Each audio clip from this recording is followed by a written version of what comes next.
നമസ്കാരം.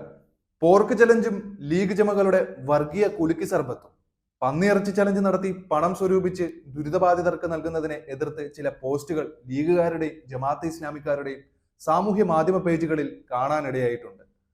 പന്നി ഇസ്ലാം വിശ്വാസികൾക്ക് നിഷിദ്ധമാണ്, എന്നാൽ ക്രൈസ്തവ മതക്കാർക്ക് അത് ഇഷ്ടവിഭവമാണല്ലോ. ബീഫ് നിഷിദ്ധമാണെന്ന് കരുതുന്ന മതക്കാരും നമ്മുടെ നാട്ടിലുണ്ട്. എന്നാൽ പോത്തിറച്ചി വിറ്റ് കിട്ടിയ പണം ദുരിതബാധിതർക്ക് കൊടുക്കരുതെന്ന് അവരാരും പറഞ്ഞതായി കേട്ടുകേൾവി പോലുമില്ല. പലിശ മുസ്ലിങ്ങൾക്ക് ഹറാമായിട്ടുള്ള കാര്യമാണല്ലോ. എന്നാൽ പലിശ കൊടുക്കുന്ന സ്ഥാപനങ്ങളുടെ പണം ദുരിതബാധിതർക്ക് വേണ്ടെന്ന് പന്നിയിറച്ചി വിരോധികൾ പറയാത്തത് എന്തുകൊണ്ടായിരിക്കും? പന്നിയിറച്ചി കഴിക്കുന്നതിനേക്കാൾ വലിയ പാപമല്ലേ പലിശ മുതൽ ഭക്ഷിച്ചാൽ? മദ്യം മുസ്ലിങ്ങൾക്ക് നിഷിദ്ധമാണ്, എന്നാൽ ക്രൈസ്തവർക്കോ ഹൈന്ദവർക്കോ മതപരമായി മദ്യം നിഷിദ്ധമല്ല. മദ്യപാനിക്ക് സ്വർഗം അപ്രാപ്യമാണെന്ന് മുസ്ലിങ്ങളെ പോലെ അവർ പറയുന്നുമില്ല. മദ്യമുതലാളിമാരുടെ സംഭാവന വേണ്ടെന്ന് പന്നി വിരുദ്ധർ ഉദ്ഘോഷിച്ചതും കാണാനിടയായിട്ടില്ല. ഡിവൈഎഫ്ഐ ഏതെങ്കിലും പ്രത്യേക മതവിശ്വാസത്തോട് ചേർന്ന് നിൽക്കുന്ന ഒരു സംഘടനയല്ല.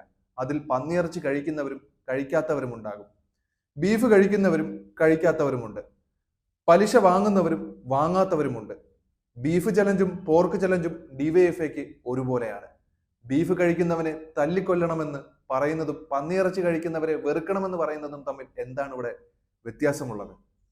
ഇടതുപക്ഷത്തിന് മതമില്ല, എല്ലാ മതക്കാരെയും അത് ഉൾക്കൊള്ളുന്നു എന്നതാണ് നമ്മുടെ പ്രസ്ഥാനത്തിന്റെ ഒരു സൗന്ദര്യം. എന്നാൽ അതിനെയും ചുരുക്ക് കാണിച്ച് പക പോക്കുന്നവരാണ് ഫാസിസ്റ്റ് ശക്തികളുടെ ലക്ഷ്യം. നിയമം അനുവദിക്കുന്നതിനാൽ ധനസമാഹരണത്തിന് പോർക്ക് ചലഞ്ചും ബീഫ് ചലഞ്ചും ഡിവൈഎഫ്ഐക്ക് നടത്താൻ ഭരണഘടനാപരമായി എല്ലാ തരത്തിലുമുള്ള അവകാശങ്ങളുമുണ്ട്. ലീഗും ജമാഅത്തെ ഇസ്ലാമിയും അതിന്റെ പേരിൽ ഡിവൈഎഫ്ഐയെ താറടിക്കാൻ ശ്രമിച്ചിട്ട് ഒരു കാര്യവുമില്ല. കഴിക്കുന്ന ഭക്ഷണത്തിലും കുടിക്കുന്ന വെള്ളത്തിലും ശ്വസിക്കുന്ന വായുവിൽ പോലും മതവും വർഗീയതയും കുത്തിയിളക്കി ജനങ്ങളെ വേർതിരിക്കുന്ന കുലുക്കി സർബത്ത് ഉണ്ടാക്കി വിൽക്കുന്ന ഏർപ്പാട് ഇനിയെങ്കിലും ലീഗുകാരും ജമാഅത്തെ ഇസ്ലാമിക്കാരും അവസാനിപ്പിക്കണം. ഇനി മറ്റൊരു കാര്യം ലീഗ് മതക്കാരനായ നാസർ ഫൈസിയോടാണ് പറയാനുള്ളത്. ഹിന്ദു മുസ്ലിം ക്രിസ്ത്യൻ മതഭേദമില്ലാതെ നാളിതുവരെ ദുരിതാശ്വാസ നിധിയിൽ നിന്ന് പണം വാങ്ങുകയും ചികിത്സ അടക്കമുള്ളവ തേടുകയും ചെയ്തതിന്റെ ഒരു പങ്ക് ഹറാമായ മദ്യം വിറ്റും ലോട്ടറി വിറ്റും ഏതൊരു സർക്കാരും നേടിയ കോടിക്കണക്കിന് രൂപയുടെ നികുതി വരുമാനത്തിൽ നിന്നാണ്. ജനങ്ങൾ നൽകുന്ന സംഭാവന ദുരിതാശ്വാസ നിധിയുടെ ശേഖരണത്തിലെ വെറും 10% പോലും വരുന്നില്ല എന്നതും ഓർക്കണം.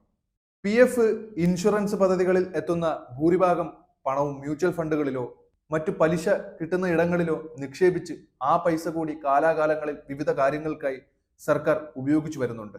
അതായത് അവിടെയും ഹറാമായ പലിശയിലാണ് കളി. റോഡും പാലവും സ്കൂളും ആരോഗ്യാലയങ്ങളും എന്നുവേണ്ട ഒട്ടുമിക്ക പദ്ധതികൾക്കും ആവശ്യമായ തുക ഇങ്ങനെ ഹറാമായ ഇടപാടുകളിൽ കയറിയിറങ്ങിയാണ് വരുന്നത്. ഇതിന്റെയൊക്കെ ഗുണഭോക്താക്കളിൽ ഹിന്ദുവും മുസൽമാനും ക്രിസ്ത്യാനികളും ഉൾപ്പെടുന്നുണ്ട്. പന്നി സ്റ്റാളിൽ നിന്നും പോത്തിറച്ചി സ്റ്റാളിൽ നിന്നും കിട്ടുന്ന ലൈസൻസ് വരുമാനം, മറ്റ് നികുതികൾ എന്നിവയെല്ലാം കാലാകാലങ്ങളായി നിങ്ങളെ തീറ്റിക്കാൻ ഗവൺമെന്റ് ഉപയോഗിക്കുന്നുണ്ട്. ഹറാമായ സിനിമകളിൽ നിന്ന് നികുതിയായി സർക്കാർ നിങ്ങളെ തീറ്റിക്കാൻ പിരിക്കുന്നത് വർഷാവർഷം കോടിക്കണക്കിന് രൂപയാണ്. ഇതൊന്നും വേണ്ടെന്ന് വെക്കാനും ഇതിന്റെ ഗുണഭോക്താക്കളായി നിങ്ങളിൽ ആരും ഉണ്ടാവില്ലെന്ന് വെക്കാനും ലീഗുകാരുടെ കയ്യിൽ നിന്നെങ്കിലും ഒരു ഉറപ്പ് വാങ്ങിത്തരാൻ കഴിയുമോ കൂടത്തായി ജോളിയുടെ അയൽവാസി കൂടിയായ കൂടത്തായി നാസർ ഫൈസിക്ക്? ഇതുപോലെയുള്ള മതവിഷയങ്ങൾ സമൂഹത്തിനുണ്ടാക്കുന്ന ഡാമേജ് ചില്ലറ കാര്യമൊന്നുമല്ല. ലീഗിന്റെ പിൻബലത്തിൽ കഴിഞ്ഞ UDF സർക്കാർ ഉള്ളപ്പോൾ കാണിച്ചു കൂട്ടിയതിന്റെ ഗുണം ഇപ്പോൾ കഴിഞ്ഞ 10 കൊല്ലമായി കോൺഗ്രസും കൂടി അനുഭവിക്കുന്നുണ്ടെന്നുള്ളതാണ് ഒരു വസ്തുത. വയനാട്ടിലെ ദുരിതബാധിതരെ സഹായിക്കാൻ ഡിവൈഎഫ്ഐയുടെ അനേകം ഉദ്യമങ്ങളിൽ ഒന്ന് മാത്രമായ പോർക്കിറച്ചി വിൽപ്പനയുടെ പേരിൽ മതവിഷം കലർത്താനിറങ്ങിയ ഇദ്ദേഹത്തെ പോലെയുള്ള ക്ഷുദ്രജീവികളെ നമ്മൾ പ്രത്യേകം സൂക്ഷിക്കേണ്ടതുണ്ട്.